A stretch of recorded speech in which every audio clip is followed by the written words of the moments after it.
All right, here we are. Good evening, everybody. I hope everybody is doing well. Debating if I woke up yet. Oh, I'll tell you what. I did take a nap and I slept really really good. I was freaking really tired. We've been very busy this weekend, so very busy. So, but yeah, it was a good weekend though. Uh, Great group of people and everything else. So before we get into this, let's just do this part of it first, like we always need to. I want to remind everybody that this is a very family friendly oriented channel. Please be decent in the chat, no racism, no nastiness, and we'll have a good chat. If you can't abide by those easy, simple rules, those awesome people with the blue wrenches will boot you out of here because we want to have an enjoyable chat with everybody and not have any craziness. All right. So that being said, yes, very busy weekend.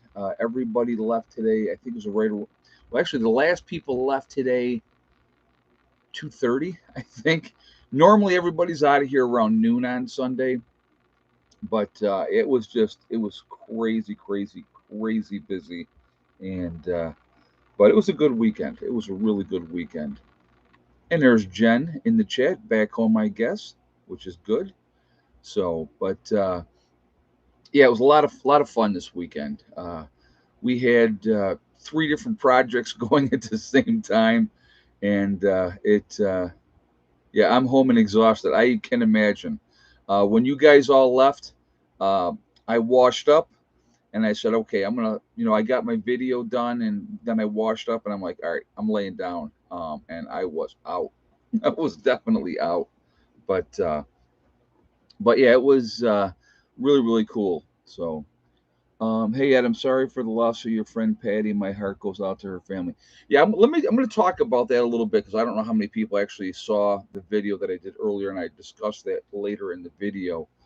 Um, I met Patty and John through this channel, okay, and they live from New York. When my property in New York, they're probably about 20-25 minutes away. Um, and they had they had contacted me and we were talking and they were like, we'd like to like for you to come and see what we got going on and in their place. And so I did. And did Jen go in the woods with her bucket? No, we did not make Jen go in the woods with her bucket. um, but so anyway, they had contacted me, and I had gone over to their place, and I saw their setup. And they had really cool setup, the way that they did everything, and what they had going on, which was really cool. But probably the biggest thing for me with Patty and John is very family oriented.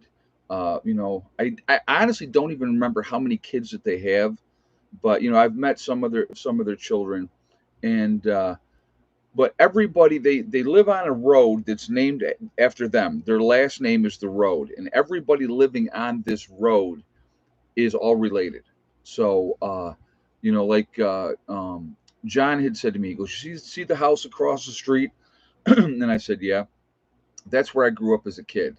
So I mean, they're really family oriented. They're awesome people, and it was just awesome to get to know them. And they came over when I did the greenhouse. They had, yes, she fought cancer for many years. She absolutely did, yes. Uh, so when I had met them, then she had cancer then, and I didn't know it. And as we got to know each other, that's when she let me know, that she had been dealing with and fighting cancer, and she lasted way longer than the doctors told her that she would. And like I said, just two of the most amazing people. Very rarely do you see people get married, stay together, enjoy each other's company, are happy together, and it all shows. You know what I mean? And they're both amazing. And unfortunately, she did lose her fight with cancer over the weekend. Um, I'm not going to say what kind of cancer, JJ. Just that she had cancer. That's kind of that's private. I don't want to get into all that, but she lost her fight, and I saw a post from one of her daughters because I'm friends with them on Facebook and stuff, and I was like, oh no. So I had called, left a message, and then John had called me back, and I had asked him. I said, "Tell me what I saw on Facebook wasn't true," and he was like, "Sadly, yes, it is." And so, but yeah, it was very, very unfortunate. And, like I said, they're awesome people. And my heart goes out to John because I couldn't imagine being married. I mean, these guys were high school sweethearts, okay? I mean, they started dating in high school. They got married when Patty was 17 years old. So, I couldn't imagine your partner, your rock, that person that you rely on, losing that person like that. So it's just, my heart goes out to him, and he's an awesome. Just when you hear people say "salt of the earth" people, that's what Patty and John are, salt of the earth. So they're the ones with the root cellar. Yes, yep, JJ, absolutely, yep. I think we did I think I did a video tour of their root cellar that they had made, and it was amazing. I mean, but they were always thinking ahead, always planning, thinking of their family and all those type of things. So, yeah. So anyway, but it's a true loss because she is, like I said, or was, because now she's gone. She's an amazing person, and like I said, so I had talked with John, and I said to him, I said, okay, so now here's a question. I said, how are you doing? And he goes, oh, I'm okay. I go, listen, man. I go, don't BS me. You know. He goes, well, I'm hanging in there, and what are you gonna do? I mean, realistically, yeah, yes, she was doing canning, and I was over there, and I think I videotaped her canning as well. Yep, yep. So, but great people, and I'm gonna tell you what, it's like you get some people and their kids grow up, and some kids are decent, and some kids end up doing whatever. Okay, all of their children are squared away, which tells you what kind of parents that they were, and that's the testament, in my mind, you know. So that's the testament in my mind. So Patty was 66 and way too young to be dying, but yeah. So anyway, that's that. But anyhow, so but yeah, so that was sad, really, really sad. And I told John, when I get back up to New York, I'm going to come and see them. Thankfully, I did get to see them not on my last visit because I was running off to Boston and everything else, but the month before, when I had got up, Heather and I had gone and visited with them. So, and I could tell she was tired, and she was putting up a good fight, and she was telling me, I have good days and I have bad days, and so, but unfortunately, she lost that battle. And as a cancer survivor, I'm very, very, very fortunate. Um, you know, it breaks my heart. I hate to see it, and I don't want to get into do they have cures for cancer and all that type of stuff because I don't want getting hammered by YouTube. But I have my thoughts on that as well. I will just say this: there's more money in the treatment than there would ever be in a cure. So I'll just leave it at that and leave that up to your own decision making, what you think, as far as that part goes.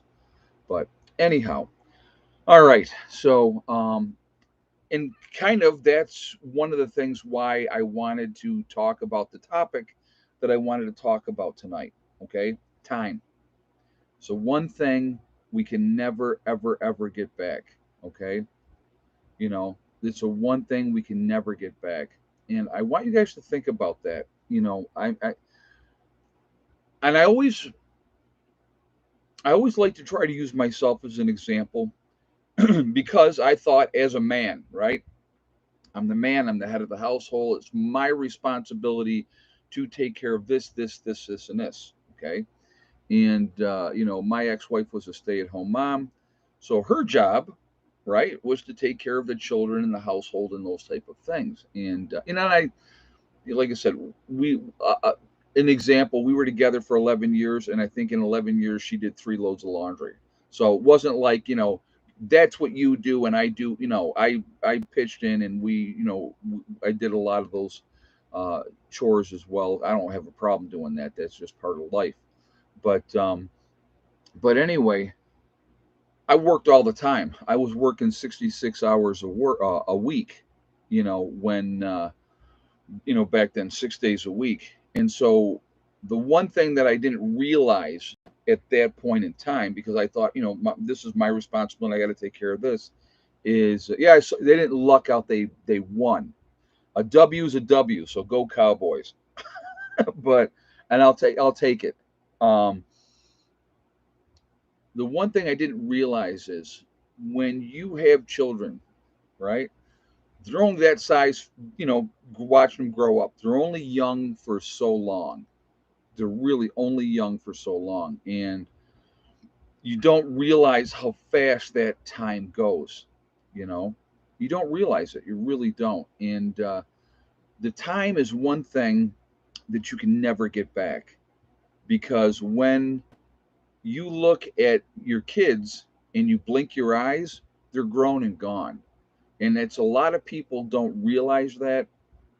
And what kids are going to remember, it's not a matter of what you did for them.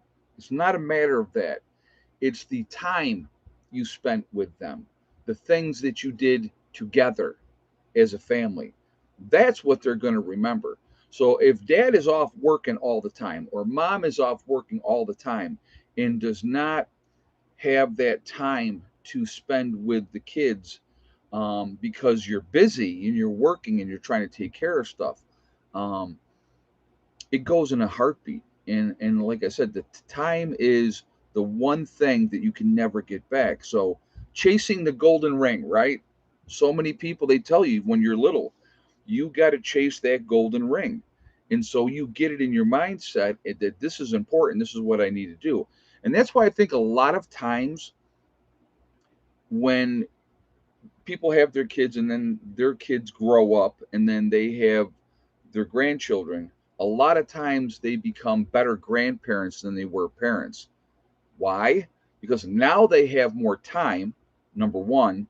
And number two, they realized, holy crap, I wasted this gift, this time that I had, to be impactful and to do things with my children.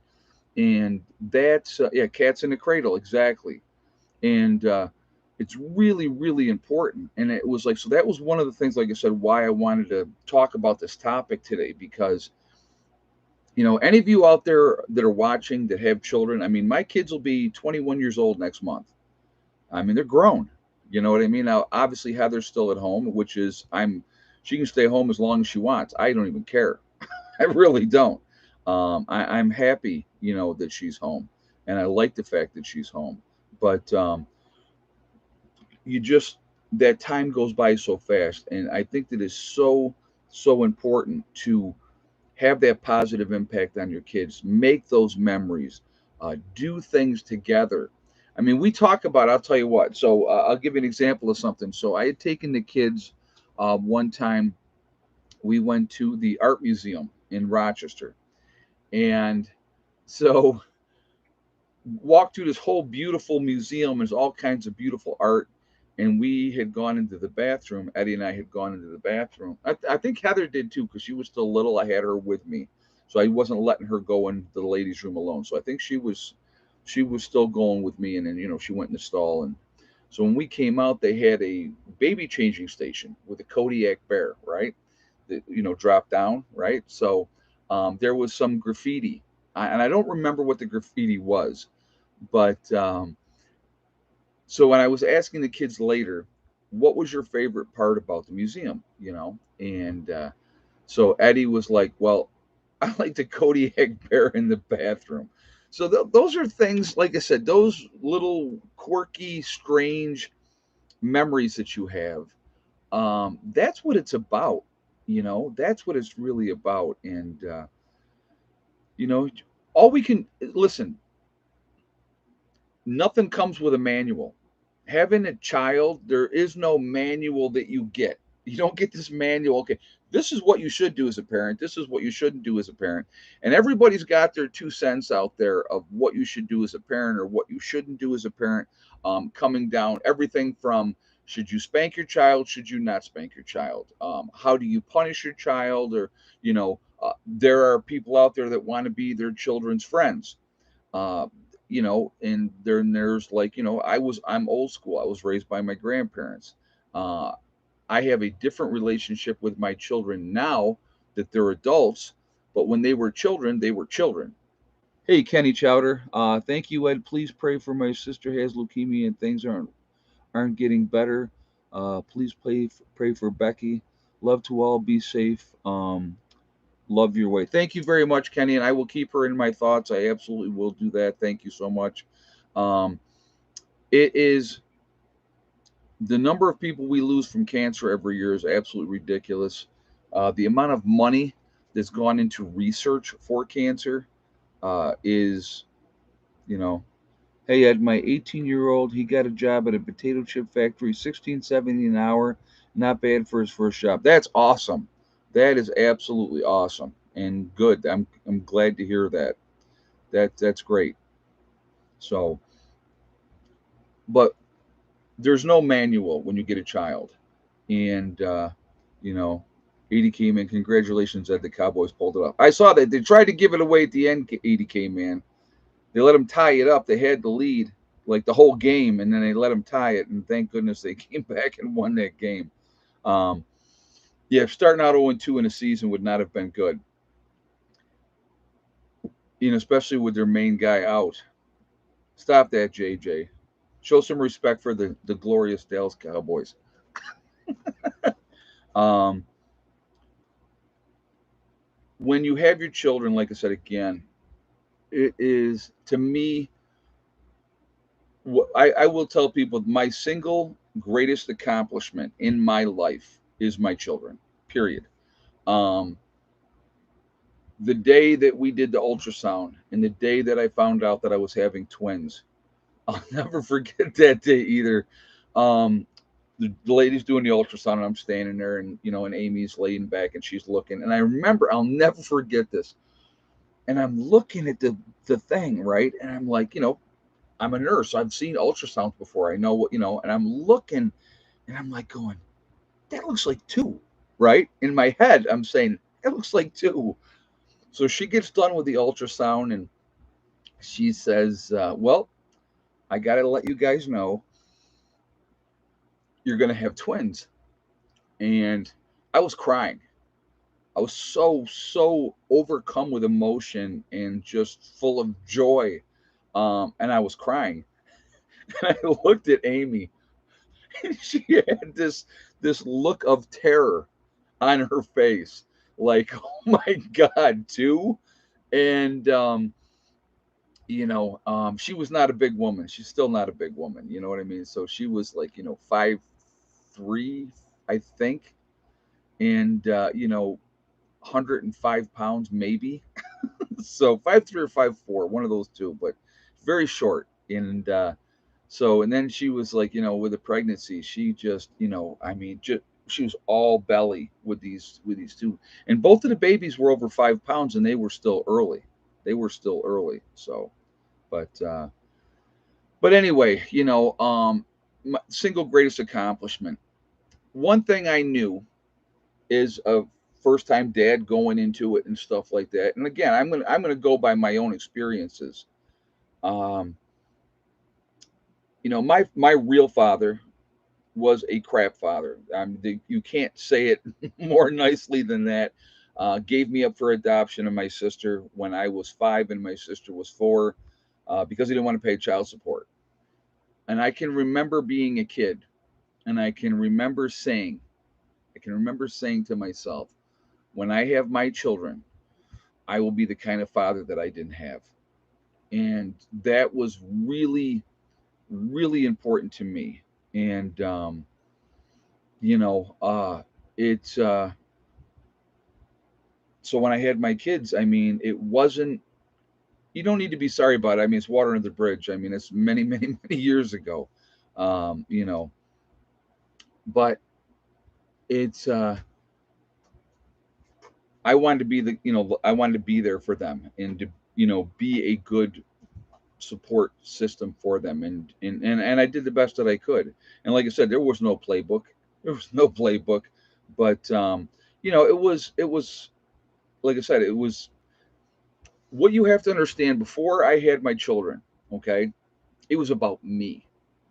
It's whatever I wanted to do, whatever I wanted to go anywhere, whatever I wanted. Everything was about whatever I wanted. Well, when you have children, that changes. It's not about you anymore. It's about them. They have to become the priority. And if you watch some of my older videos, I always told people, I said, I have three priorities in my life. My first priority is my kids, my second priority is my kids, and my third priority is my kids. And I said, any questions? Because, when we went our separate ways, they still needed to be taken care of. They still needed to be in a nurturing, loving environment, and and all those type of things. And Ed, I have 8 kids, and no two are raised the same, exactly the same, even though a few are close in age. Yeah, and well, no two kids are the same. No two kids are ever the same. Each child you have. I'll give you a great example. Okay, so I had my stepson Josh. I had Heather and Eddie. Okay, Eddie and Heather are twins. Josh and I was in his life from the time he was 5 until he was 16. And in that time period, I spanked Josh twice. Josh got spanked twice. And both times, I think he was about 6 years old. And it was not because he was disrespecting me, it was because he was disrespecting his mother. And when I say spanked, guys, I just want you to know 2 shots on the butt, open hand. That was a spanking. It was, I'm getting your attention type of thing. I never, ever had to spank Heather because Heather was always that kid that just did the right thing, never really got in trouble, not really. Um, and that was it. Now, um, Eddie got spanked a lot. Eddie got spanked a lot when he was younger until I came to the conclusion this isn't working, right? Spankings with Eddie didn't work. Um, so I had to find another tool. What worked with Eddie? And what I realized, and again, that's why there's, like I said, there's no manual. There's no manual out there. What I realized with Eddie, you take away what he loves, and what Eddie loves was his laptop, being online, being on that computer. Um, so his punishment ended up being you lose privileges for the day. And it was never, I know some people are like, your privileges are gone for a week, your privileges are gone for 2 weeks. To me, that's extreme. Um, so, in like I said, there ain't no book, so everybody's just trying to do the best that they can. But what I realized because of that, because of what with Eddie, I realized there was a better way that I could do it with my other children, meaning Heather and Josh. And so taking away privileges, I'm going to tell you what, a spanking's over like that. Okay. If I take away your privileges for the entire day, I take away your computer privileges or your TV privileges or your phone privileges or whatever the privilege is that is your thing. You have to find out what their thing is. And like I said, for Eddie, it was his laptop. You figure that out. That's more torturous than any spanking that you could possibly do. But to get Eddie to comply, to do his chores, because he didn't care how much you spanked him. It didn't make no difference to him, no difference. But boy, I'll tell you what, you took away that laptop or his computer time, he was losing his mind. Okay, so that's what happened. And then after that, what it would, and here's the other thing, and I got to remind you guys of this one, okay? Just from my own, like I said, again, personal experience. When you make a threat to your children, so what do I mean by that? If you don't do this chore, here's the consequence. This is the consequence that will happen if you don't do your chore, right? So they don't do their chore. You have to follow through because if you don't follow through with your threat, of the privilege being taken away or whatever the punishment may be, your word means nothing. It means nothing. So you have to follow through. And it may hurt you, and the kid may cry, and you feel bad, but you are doing your child a disservice by letting them get away and having the temper tantrum and all those type of things. Knock yourself out, cry, throw yourself on the ground. I could care less. Have a good old temper tantrum. When you're done, you're done. But guess what? The punishment still stays the same. So those are things that like I said, just from my own personal experience, you like I said, you just do the best that you possibly can, and so you know, I just we were lucky. My parents never hit or yelled. Well, you were lucky. Maybe you were just good kids and they didn't have to. I don't know. I mean, I let's put it like this: the kind of kid I was a horrible kid, and I'll be the first to admit it. I mean, I had like one of my best friends. His parents stopped letting him hang around with me. I was that kid. You know what I mean? But I was angry. Um, I had a lot of resentment. I had to work through a lot of things over time. So I took my anger and my frustration out on the people around me, and other people and strangers and stuff like that. And so, you know, you so when I talk to you guys and I talk about drug addiction, okay, or alcoholism, there is always an underlying issue. Why are they drinking like that? Why are they drinking to blackout drunk? Why are they doing these drugs in a fog? Right? We've talked about this because there are some underlying issues of unresolved issues that need to be addressed before you can focus on those other things. Alcoholism or drug addiction is just a byproduct that's self-medicating, so you don't have to deal with or don't have to cope with what's really the problem, be it molestation, be it physical abuse, whatever it was, whatever that trauma was. Until you deal with that, these things over here aren't going away. They're not going away. I was very, very, very fortunate. I had an uncle that was a psychologist, and I spoke with him a lot, and we had some good conversations, and he helped me work through and process some things, and I'll tell you what, it changed my life. It changed who I was, and so a combination of that and a near death experience I had when I was 16. The combination of those two things really just, they really helped me. And so I got from a point of where I hated this person and there was two people that I hated. Okay. And I mean, hated, where, I had a lot of anger at the one for one reason, and the other one I wanted to kill. That's the kind of anger I had. Um, and he helped me process through that. And I actually ended up going to both of these individuals and forgiving them and letting it go. And until you can do something like that, man, I'll tell you what, that is a freedom that you will never understand. It's just, it's, and I'm going to tell you what, I hate no one. I don't. Are there people I don't care for? Absolutely. I think we all have people that we don't care for. So I don't associate with those people. I don't talk to those people. I'm not around those people. Um, and that's it. It's very simple. And it's going to make you a much happier person. It really is. Now, let's say that person that is the one that your issues are with, and let's say that person's gone. You can't go and see them. You can't go and forgive them like in person or through a letter or a phone call. But you can still write that letter, you know, and you can go to their graveside and have a conversation at their graveside and let it go. because until you can let it go, it's always going to be there with you. When I went and forgave the person that abused me,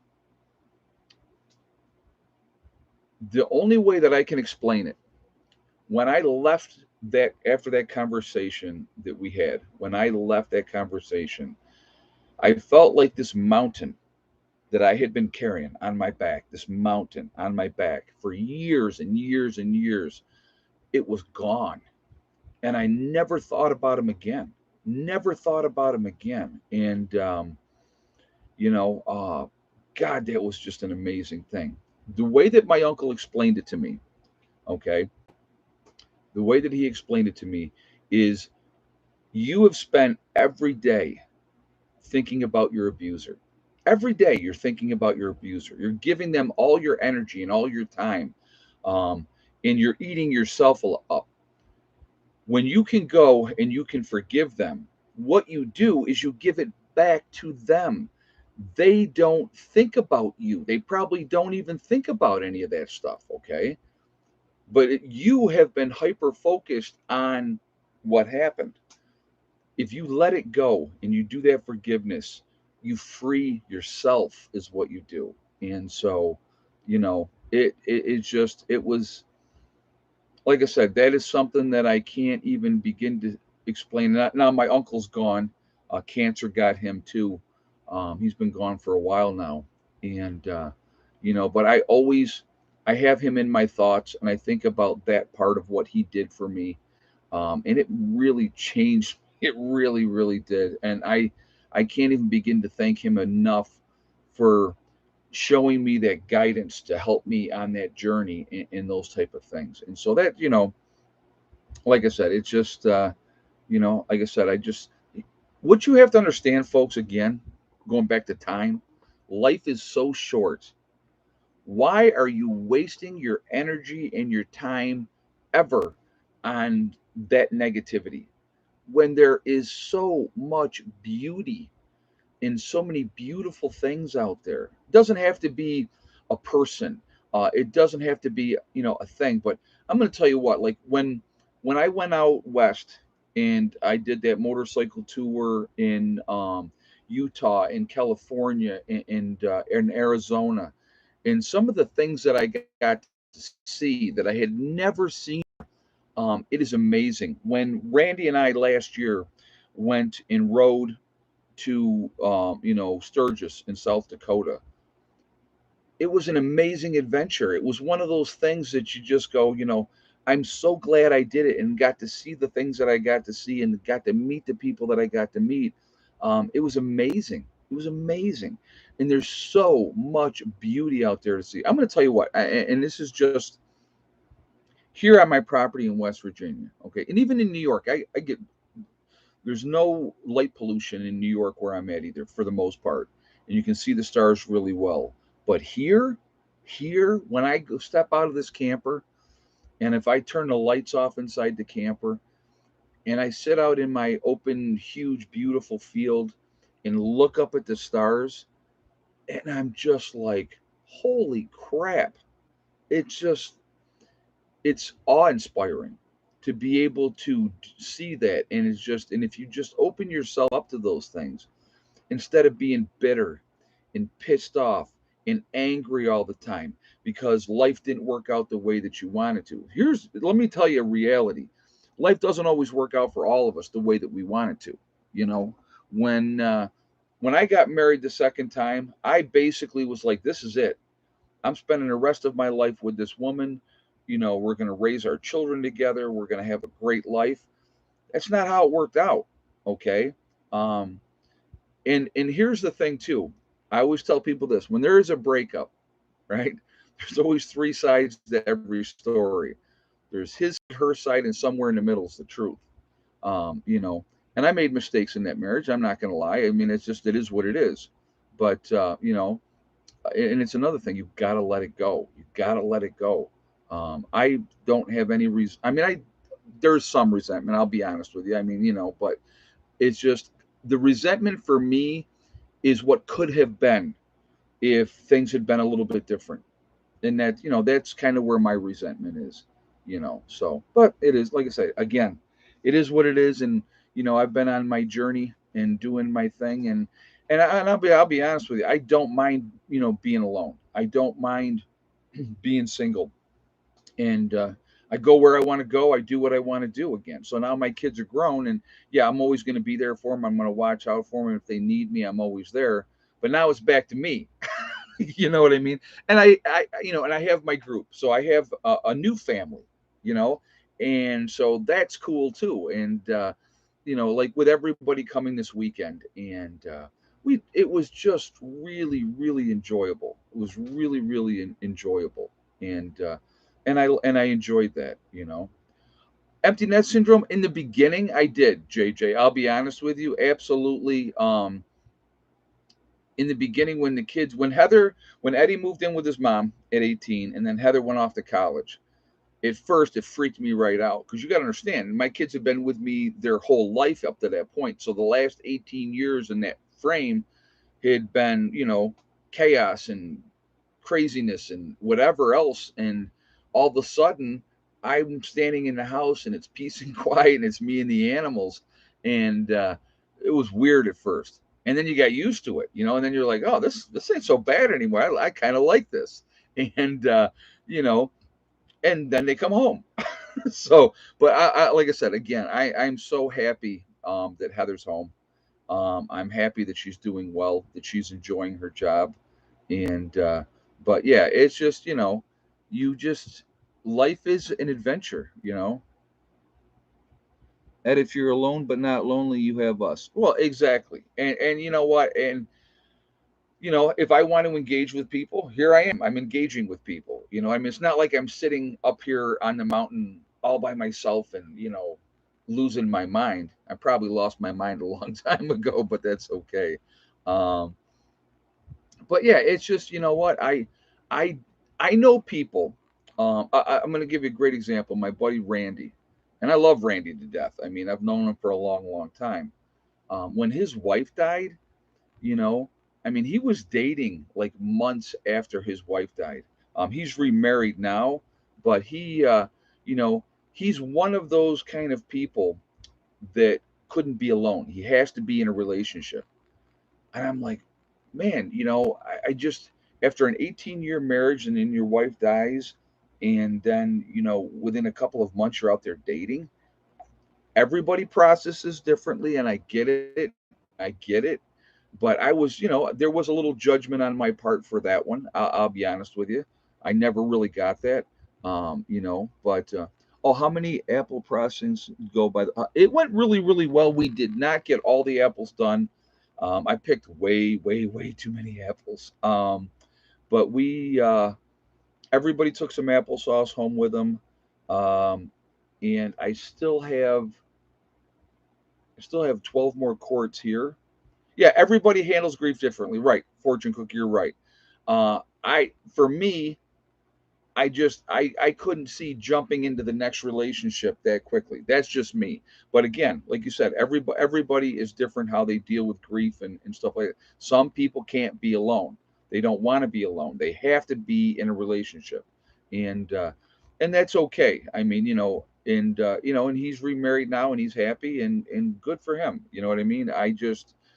For me personally, I'd love to be in a relationship with somebody if the right person came along, but I don't see myself realistically getting married again, even though my friends bust my chops and they're like, oh yeah, you'll get married again. I just, I'm comfortable, I guess is the right word. I'm comfortable. You know, I got the bed to myself. There's nobody in bed with me.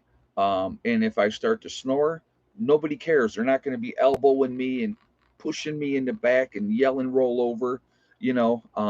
So, but, I'm okay with that. And, well, no, Hella sleeps on the floor. Now, that's one thing. No animals other than the cats. The cats always slept in bed, and that was fine. I don't have a problem with that. But no dogs in the bed. She's way too big. She's way too big. That poor dog. She's knocked out right now. She's back here sleeping. She's so busy this weekend. We had Jerry Lee came over for the weekend. And he was. He spent the night. He slept outside. I got up this morning. Me and Helen go out the door this morning, and there he was. I'm like, oh, Jerry Lee, you spent the night. So, but then the other dogs were here. Chris and Jen brought their dog, and actually, it's a rescue that they got here locally. And when I say locally, I mean like 40 minutes away. They and really just a nice dog, and so they were playing all weekend. And then Mark brought his dog, and and he was trying to get involved, but he's little and thought he was a tough guy, and found out he wasn't. Because all three of the other dogs were way bigger than him. But it was fun. It was just, it was fun to watch them run around and, just do their thing and just having a good time. And like I said, it was a really it was a really nice weekend. And so we had, the two new members of the group came down this weekend. And, like, so when everybody was leaving today, I had said to them, I said, welcome to the family, because that's what we are. We're a family. And I know some of you don't get it, and that's okay. You don't have to get it. I don't care. I don't care. You can judge me and say, I don't trust strangers. And how can you trust a stranger and stuff like that? Your gut's going to tell you who's full of crap and who's not full of crap. You get to know people and you build those relationships. And you know what? It's going to be like family. And what does family do a lot of times, folks? They have disagreements. They have times that they don't like somebody or whatever. I mean, that's all part of it. That's all part of it. But it's we're coming together. We're making progress on what we want to accomplish down here.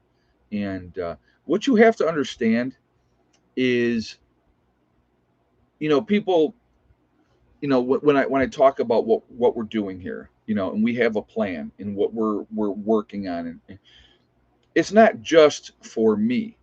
It's not just for not Steve's here full time now. So it's not whatever we're doing, does it benefit us? Absolutely it does. Not gonna lie, 100% honest. But it also, the people that are involved in what we're doing here, whatever we're doing here is going to benefit them in the long run as well. And so but and like I said, getting together, it's like, we were leading up to getting together for this get together. And we have a group chat that we do a group text. And people were like, oh my god, I cannot wait to get down there. I'm so looking forward to getting together with everybody. And that's what it's about. It's that camaraderie, that brotherhood, that sisterhood. And so it's fun. So but anyway, getting back to the whole time thing, it is, life is very, very short. And why is Steve full time? Is he married? No, Steve is not married. We have been friends for 25 years. I've known Steve a very, very long time. We were actually we were housemates. It was me, him, and two other guys sharing a house 25 years ago, and that's how I met Steve. And Steve and I just hit it off. There's 9 days difference in our age. Steve is 9 days younger than me, and we just hit it off from day one. So we always hung out. We would, even when I moved out of that house, and then I had, you know, like when I married Amy, Steve was my best man at my wedding. So I mean, that kind of explains, what I think of Steve. And we've just been friends for a very, very long time. And so he was in a situation where his roommate, she was moving, and it just and I've been telling him, honestly, I've been telling him for years, dude, come live with me, come build something on my place, live with me, and you're set, you're good, just help me out with stuff. That's all I was asking. And so he didn't want to move back to New York, which I get it. I get it. So when I bought the property down here, we've been, obviously we talk, God, at least every week, before, at least every week. And so he had said to me, he goes, man, I may have to take you up on your offer. I said, dude, it's always open. And he said, and I appreciate that. And I'm like, hey, whatever. So he moved down here, and so he's here full time now. and he'll be built. He's staying in the Blue House for right now, and so he will. I'm not sure if he's going to get a camper or if he's going to try to build something. We'll figure all that out. So it's just. Yep, JJ, I like that statement. JJ just said the bottom line is, Ed, you only go through life once, make the best of it. And it's the choices that you make in this life that determines how your life is going to be. It really is. It really, really is. All right. Um, Better to have two full-time men to guard the fort. Well, the way I look at it too, Billy the Kid, um, anybody on YouTube, the people that love me or like me or the people that hate me, know my schedule pretty much. We're going to do egg count in just a second, JJ. They know my schedule. Um, if I'm here, you're seeing videos from here. Then the next thing you know, even when I really don't let people know when I'm traveling to New York or when I'm leaving New York and traveling here, when I'm in New York, they know that nobody was here. And so with having Steve here full time, uh, it is awesome because, somebody's always going to be here now. So I don't have that worry of I'm in New York and somebody comes in here and steals my crap when I'm not here. So that's it's peace of mind for me too, and it's security exactly. All right, so you quick egg jumpers, I'm not counting. If you got the egg count right, you're not counting until I say it's egg count time. Which now it is egg count time. Hey Philip, how you doing tonight, buddy? Um, how many eggs do we get today? And yes or no for thick neck. So I'll give you guys a moment now to get your guesses. All right, and we will go from there. See how that works? Isn't that easy? If you wait on time to see, pushing it on there and putting the guesses on before I'm ready, it doesn't make me do it faster. Actually, what it does is it makes me do it slower.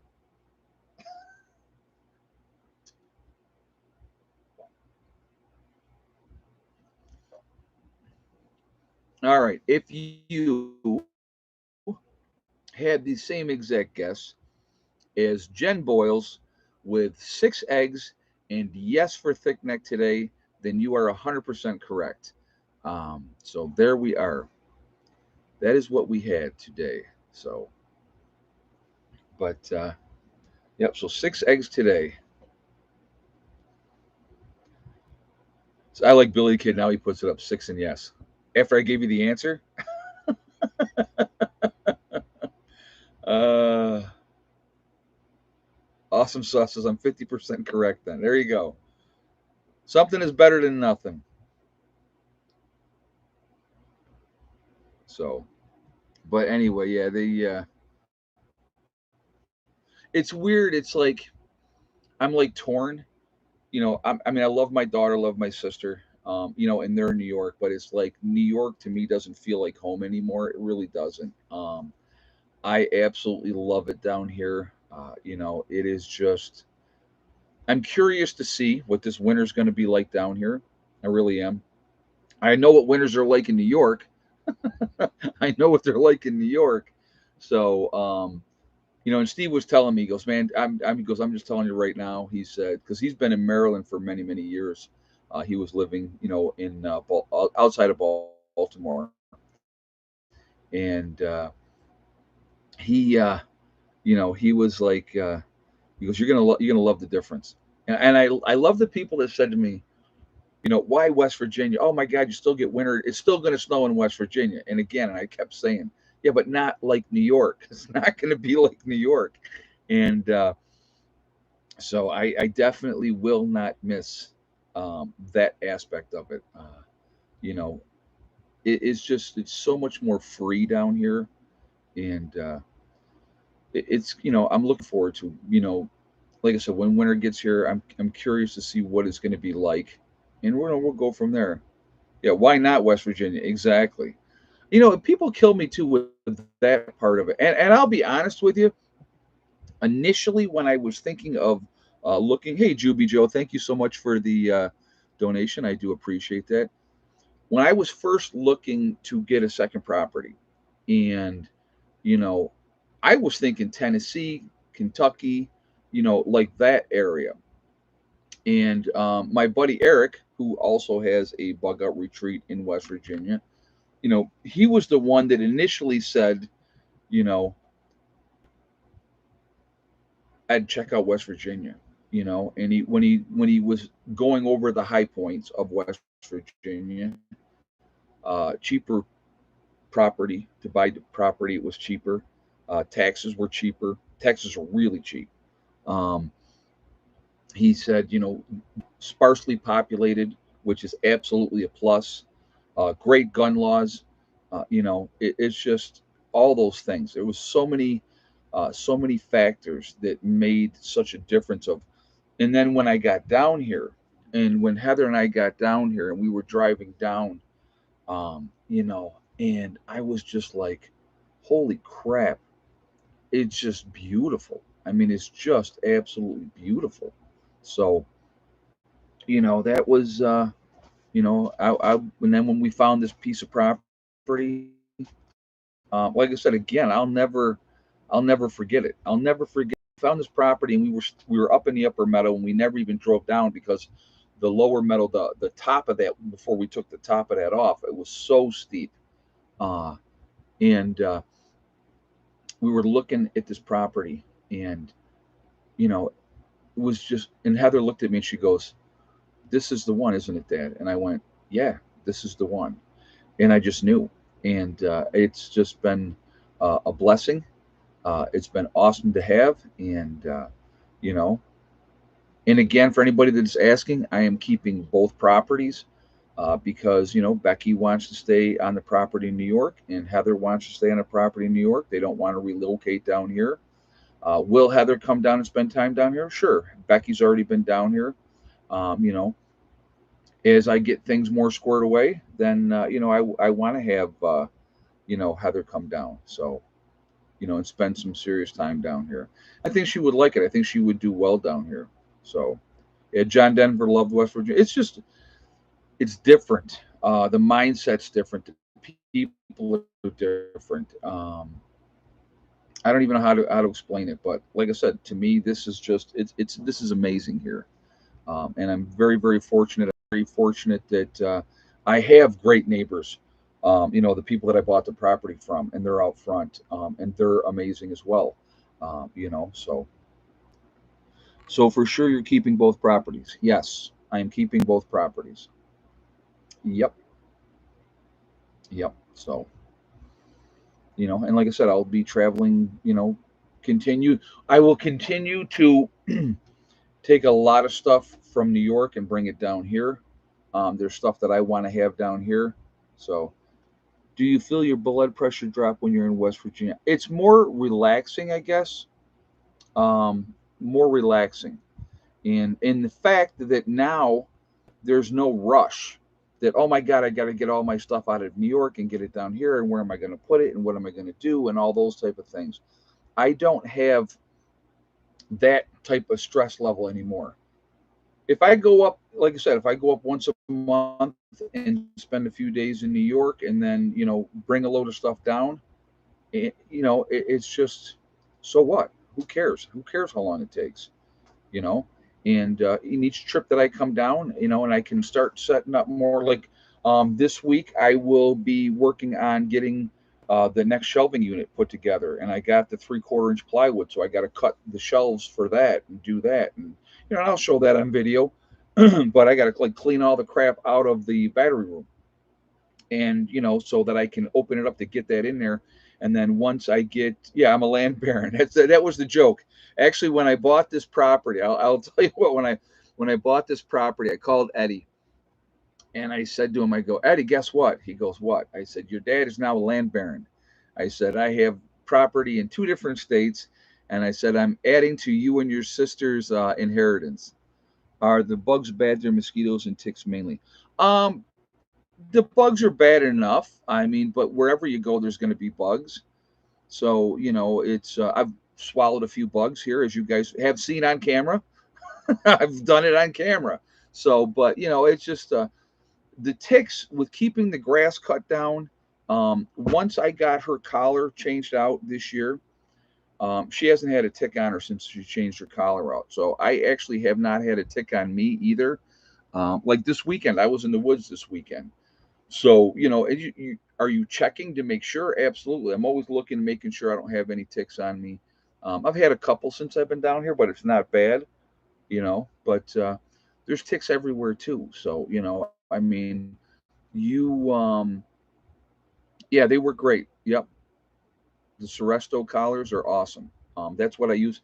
And I know, oh, there was a recall and blah, blah, blah, blah, blah. Well, guess what? I've never had a bad experience with those collars. All my cat get them, and so do my dogs. So, you know, did being in the service help with your anger? I will tell you this. What the service did for me is it helped me grow up. The military definitely helped me grow up. And so that was a good thing. That was an absolutely good thing. I think that, I mean, I don't know what they're doing now. I'm hearing different things that are way different than when I went through the service. But again, like when my stepfather Larry went through the service, he's 80. What is he? 86 now? 86 years old, and he's still doing good. I saw him the last time I was up. Uh, so when he was in the service, the drill sergeant would take you behind the barracks and whip your behind. That's what they would do then. But like when I went through the service, they couldn't physically hurt you, physically touch you, but they would, they dog you out. I mean, and you either did it or you made it or you toughened up or you didn't, and there was a lot of people washed out. There was a lot of people washed out because they couldn't hack it. But, I yelling at me wasn't going to, dogging me out. I'm like, I'm going to show you. I'll tell you a true story, guys. I had a staff sergeant. Never forget him. Staff Sergeant Tebow, right? E6. He was one of my staff sergeants through basic training and AIT. And he was, I think the kindest word to describe Staff Sergeant Tebow was he was a dick. That's the nicest thing I could possibly say about him. He was from Louisiana. And where was old Ed from, right? Prepper Nurse 1 is from New York. Oh my God. He hated me. Dogged me out every chance that he got. Always, I mean, bad. Bad, he dogged me out. Didn't like this old Yankee, right? When I got my paperwork and I was leaving, like the day I was leaving, I remember thinking to myself, I hope he's here this day. I hope he's here this day, right? And then you're going to love this one. And so I'm thinking, how can I get him without getting in trouble, right? How can I get this guy? So I thought about it and I got it. So what you would do is when you go to the drill sergeant's office, you'd walk up to the door, you would knock, knock, knock, knock, and it was like, Staff Sergeant Tebow, Private Carswell, request permission to speak. And then he would look at you and he'd go, speak. And then you tell him what you wanted to say, right? Yeah, Fort Leonard Wood. That's exactly where I was too in '84. So I said to him, I go, Staff Sergeant Tebow. I said, I would just like to thank you for helping to make me strong, right? So basically, I just said to him, F you without saying F you. And he looked up at me, and I'll never forget this. He said, get the F out of here, Carswell. Never forget it. So I walked away and I had the biggest smile on my face because I'm like, I showed him basically, you didn't get me. You didn't break me, And it was, but again, it's just those things you don't remember, you don't forget. I had another sergeant, Sergeant A Maker. Uh, Dude was enormous. I mean, just scary, scary, scary dude. I mean, he was huge. Um, he ended up being the coolest guy of anybody. But boy, I'll tell you what, when he got on that cattle car, they call them cattle cars when they ship you over to your unit. And this dude was big and he was intimidating and he scared the crap out of me. I'm 142 pounds soaking wet. And this guy comes on this cattle car and I was scared to death. I'm like, oh my God, I'll never forget. I'm like, what did I get myself into? I mean, it was terrified, terrified. But again, it was awesome. It was a good experience, and it really helped me grow up. And probably that's the greatest thing that I could say, about it. It was it was a cool thing. So, but Yeah, and in the stories that you remember from from that time. So Ed, we are somewhat neighbors, so head for the hills of East Tennessee, and the so-called say, "Come and set a spell." Yeah, there you go. Yep, I know what you're saying. Yeah, you're not too far away. Yeah, I was at Pinball's get together last year, so the cattle car was one of the scariest days of my life. LOL. Yeah, so I'll tell you that story real quick, and then we're gonna do shout outs for everybody. I'm gonna tell you that story real quick. So what they did with us before we were getting ready to go to our units, right?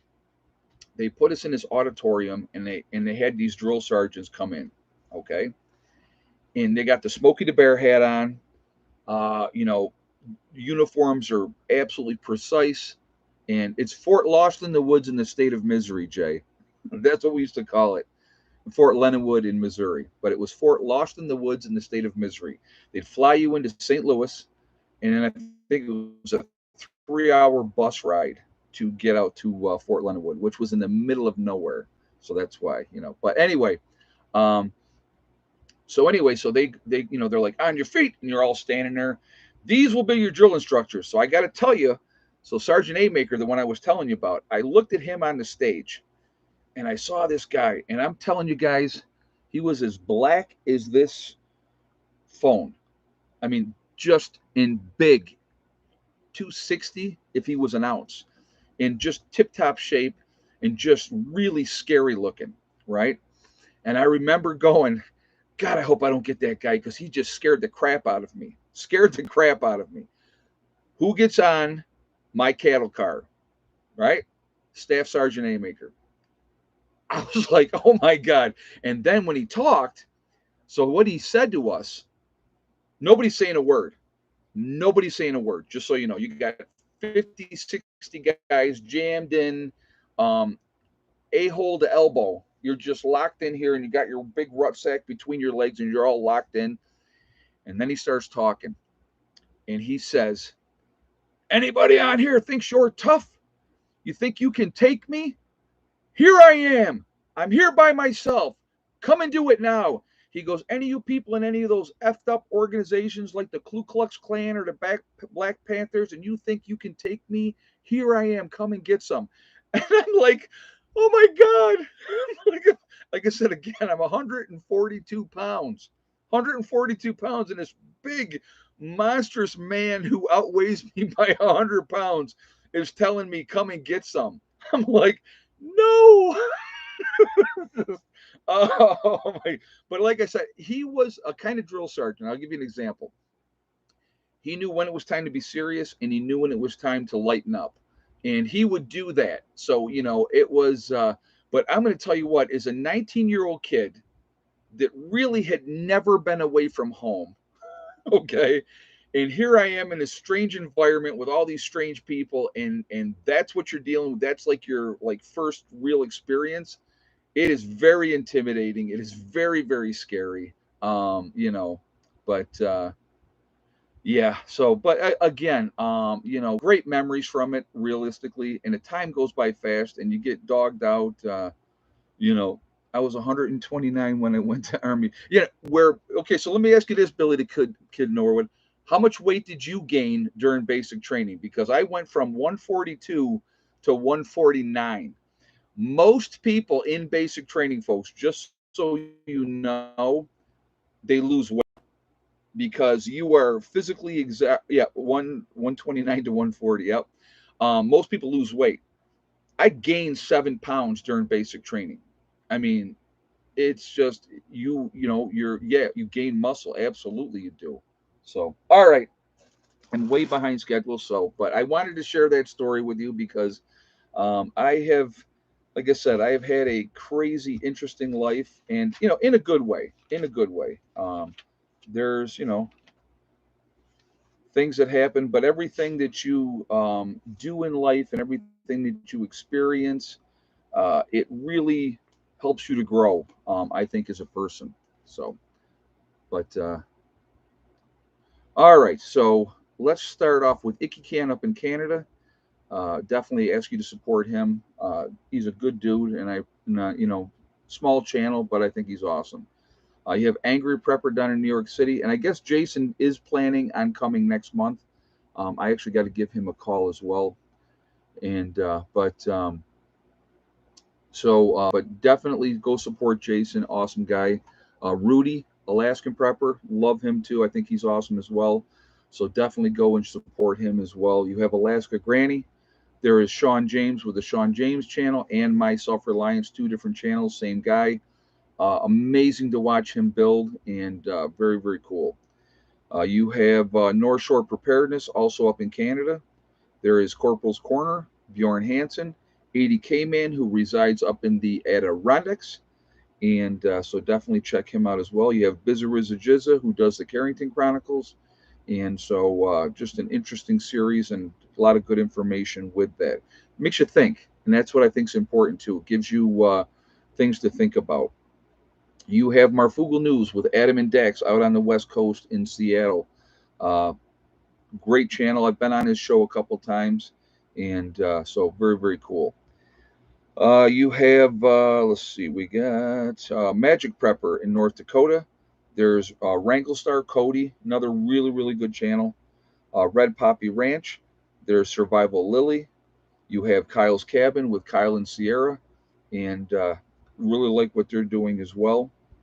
And they're up in Minnesota. You have Bush Radical and Girl in the Woods, husband and wife team, two different channels.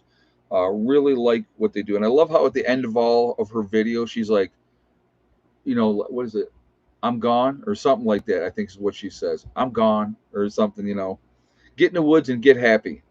So it's really cool stuff. You have Green Greg's. There is Southern Prepper 1. You have Gray Man Prepping. St. Bernard Acres with Joe. There is Doug and Stacy, really good channel as well. A lot of good information. The Nomadic Movement in Panama. There is the Green Dream Project, who are in Arizona. You have Camping with Steve Wallace. Definitely go show him some support as well. You have Monkey Works, the Needy Homesteader, a lot of good stuff, canning, all that type of stuff. Really, really cool as well. So go and check that out. You have Boss of the Swamp. I've been watching him for a long time. I like his channel as well. You have Diamond with the Oppenheimer Ranch Project. A lot of great information with Diamond. Diamond is a very, very smart individual. So I definitely think you should go and support his channel. Patera with the Appalachian Homestead. You have City Prepper. There is Lumina Acres, Suspicious Observer. You have Bear Independent, The Uneducated Economist, Bushcraft Bear. There is, and he's over in the Canary Islands in La Palma. Mary Greeley News, a lot of updates with the Yellowstone and all the other earthquakes and volcanoes, and a lot of good stuff from her. There is Adapt 2030. You have Malachi's Corner, Ice Age Farmer, Ryan Hall Y'all. Gotta love Ryan Hall. Russell Brand. There is not, like I said, some of you like Russell Brand, some don't. That's fine. I love Russell Brand. I think again he makes you think. He's giving the information and he makes you think. You have Deep South Homestead. There is The Outsider, The Fit Farmer, Simple Life Reclaimed, Townsend's, The Prepared Mind out in California. You have Pinball Preparedness down in Tennessee. You have East Tennessee Preparedness, the Economic Ninja, and Little House Off Gritty, who are also in Tennessee. So a lot of good information, a lot of good channels out there. I do believe we should be supporting each other, and I think that that is important that we do so. Also, I want to mention really quickly Heather's Etsy account. She does, JJ, if we would throw Heather's link up there, I would appreciate it. She does jewelry. She also does cat hats, and she does a lot of knitting. So, definitely, check that out as well. Show her some support that way. Ed, what is the name of the West Virginia homestead? I really don't know yet, but I do kind of like Prepper Nurse One off the rails homes or off the rails. I would have to call it off the rails because we never stay on topic, so I always go off the rails. So I'm thinking somewhere maybe off the rails homestead or something. I'm not sure yet, but we will figure it out. I may do like a contest and or off the rails ranch, something like that. I don't know yet, but we will figure it all out. We will figure it all out.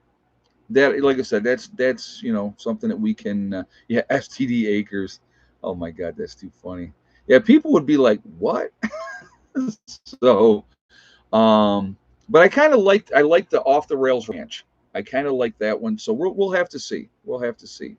But anyway, it is. We'll figure all that out. Deliverance Homestead. Yeah, no banjo playing going on down here, Lynn. No banjos. And I ain't seen nobody with a purty mouth yet. So, uh, anyway, yeah. So it just we'll that'll be a work in progress. All right. So let's do this because it is now time, and actually this will be on time. Imagine that. No banjos yet. Well, if I get somebody that's good at picking and grinning, they're more than welcome. So we are Legion. We are many. Where's everybody from? Where's everybody from tonight? We have Philip from Melbourne, Australia. Good day, everyone in the chat tonight, he says. Hello, Philip. We have Franklin County, Ohio. Nowhere, Oklahoma, still my favorite name. Carlise in the UK. Tucson, Arizona. Waterloo, New York. Southwest Virginia with Jen. Inverness, Florida with Clyde. uh, Lake East, Ohio, Nitro, West Virginia. We have Central Iowa, Austin, Texas, Greenlee County, Arizona, South Dakota, BC, Canada, Troutville, Virginia, Southwest Iowa, Littleton, New Hampshire, Irwin, Texas, Seattle, Washington, beautiful Pennsylvania Wilds, Edgewater, Florida, Afton, New York, Campbell, Missouri. Let's see, we have North Carolina's in the house, Texas, Union City, Pennsylvania, Gulfport, Mississippi, Ulster Park, New York, Savannah, Georgia. Nova Scotia's in the house, Southern Indiana, Fairport, New York. Let's see, Gulfport, Mississippi, Montreal, Quebec, Canada, Connecticut, Stank, Tennessee, if that's right. I hope that's right. North Highlands of California, Puerto Rico's in the house. Man, how are you guys doing down there? I heard that it was like 100% power outages down there, Samuel. Irwin, Texas, Nova Scotia, Scott County, Virginia, Tolani, Tonley, Alabama, Las Vegas, Nevada. Still love Vegas. Vegas is fun. Central Virginia, Panhandle in Texas, Nova Scotia's in the house, Cave Spring, Virginia. Uh, we got another Paw Paw, West Virginia, Troutman, North Carolina, Aaron, Tennessee. So again, all over the country, all over the world, we're a huge, huge network of people, and so we're the ones, guys. I'm telling you, we can make a difference now. We can make a difference afterwards too. It's what we bring to the table that makes all the difference. And knowledge and helping people, I think is a good thing. And I think we should try to do that if we can. We have Irwin, Tennessee. So Green Greg's is in the house as well. There, you guys see Green Greg's. Go over to his channel, guys. Subscribe to Green Greg's. Big Lake, Alaska. Very, very cool. Scraggly Cat. Heather still sees Scraggly Cat here and there.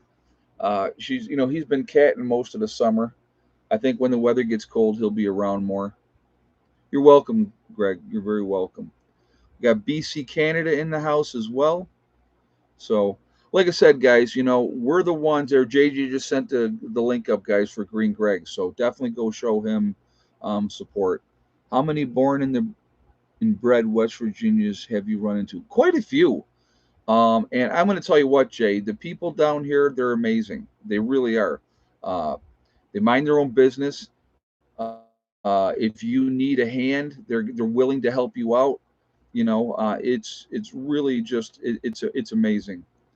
You got the Missouri and the with Delbert, but like I said, just do what we can do. That's the important thing. That's the important thing. So,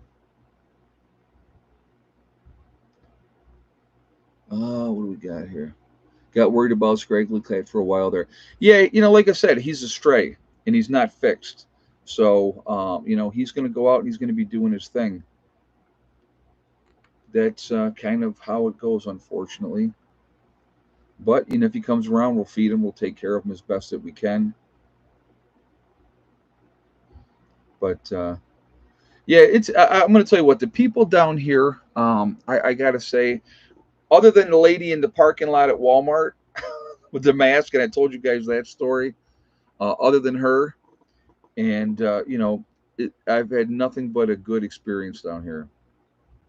You look younger down there in West Virginia. Well, thank you, Hakeem. I appreciate that. I More active, that's for sure. Definitely more active. Just walking around a little bit here. Any of my group members will tell you. Taking a walk around here, there's a lot of hills. There's a lot of hills. Um, when we went down into the woods and cut wood, it was it was it was like holy, you're sweating, you're working, and then now you got to climb back up that hill. So yeah, so you stop. So here's the trick. So I got to tell you. So you got everybody up here in the lower meadow. So just before you come out of the woods, that's where you stop and you suck wind for a little while and get your breath. So that way, when you walk up the rest of the way, you're like, like, no, no big deal, no big deal walking up this hill. But yeah, it's a workout. There's no doubt about that. So I'll tell you what, the weather down here, since I got back down here this time, has been just amazing. This kind of weather, guys, is my favorite. Mid 70s during the day, 50s at night for sleeping. So it's cool at night for sleeping.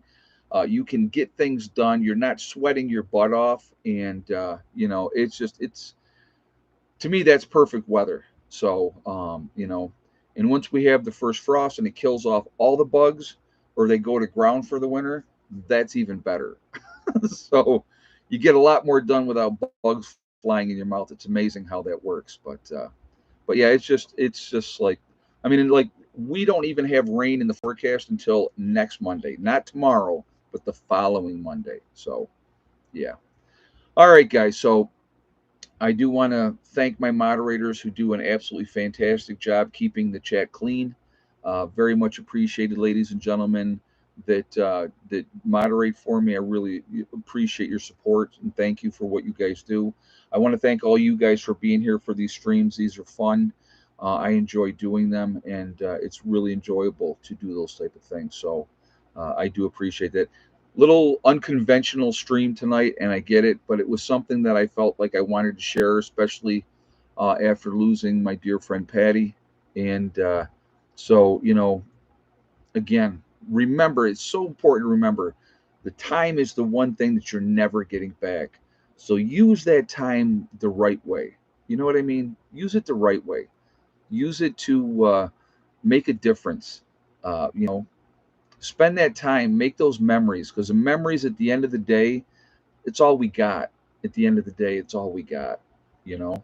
And the weird part about getting older, and I'm not old. I don't ever feel like I'm old, okay? But the weird part of getting older is watching people that you care about, that you love, you lose them. Watching those people that you grew up watching on TV and they're dying off.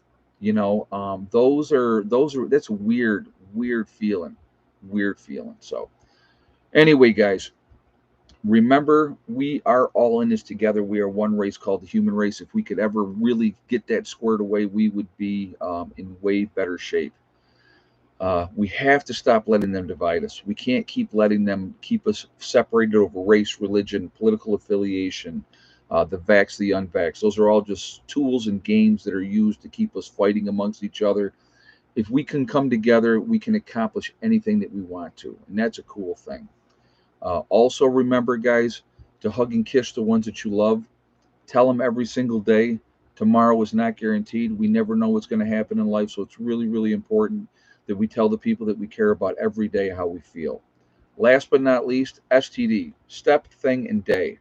One step at a time, one thing at a time, and one day at a time. Whatever you are trying to do, whatever you are trying to accomplish, you can do it. If you set realistic goals and then set about to making them happen, it's amazing how things get done. It's amazing how that works. So stay focused, take care of what you can control, and just do the best that you can. I mean, I think that's the only thing that we can all, any of us can do. All right. I hope you guys have a great night. I will see my hardcore preppers tomorrow on the live stream, and actually, I owe them a makeup. So, anybody that is one of my hardcore preppers, the makeup is going to be on Thursday. So, just so you guys know ahead of time, I will let everybody know in that stream tomorrow as well. But just putting it out there for you guys. All right. I hope you all have a great night, and I will see you later. Prepper Nurse One out for now.